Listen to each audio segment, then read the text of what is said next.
আপনি কি জানেন একটি মন্দির সময়কে মাপতে পারে? ওড়িশার কোণার্কে দাঁড়িয়ে আছে সূর্যদেবতার রথের মতো এক প্রাচীন বিস্ময়। ওড়িশার কোণার্ক সূর্য মন্দির সূর্যদেবতার রথের আকৃতিতে নির্মিত এই নিদর্শন কেবল স্থাপত্য নয়, এটি এক অমীমাংসিত রহস্য যা ইতিহাসের নীরব কণ্ঠকে ফুঁ দিয়ে তোলে।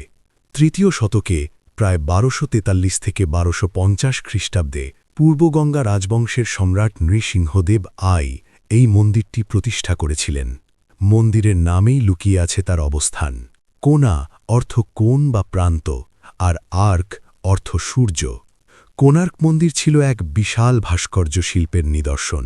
২২৭ ফুট উচ্চতা বিশিষ্ট শিখর কখনোই পৃথিবীর চোখে আবিষ্কৃত সবচেয়ে গম্ভীর নির্মাণগুলোর মধ্যে একটি।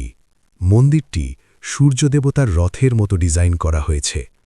নিচের অংশে আছে ২৪টি বিশাল চাকা, যেগুলো মাস নির্দেশ করত এবং স্পোকের ছায়া দিয়ে দিনের সময়ও জানা যেত। ৭টি পাথরের ঘোড়া সূর্যের রথ টানত, যদিও আজ কেবল একটি ঘোড়া ভালো অবস্থায় রয়েছে। দেয়ালে খোদাই করা আছে দেবদূত, নৃত্যশিল্পী, সাধারণ মানুষ, প্রতিটি ভাস্কর্য যেন একটি গল্প বলছে।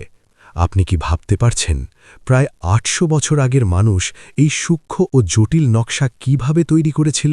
এটা কি কেবল রাজকীয় স্থাপত্য, নাকি এমন এক জ্যোতির্বিজ্ঞানী জ্ঞান যার মানে আমরা আজও জানি না?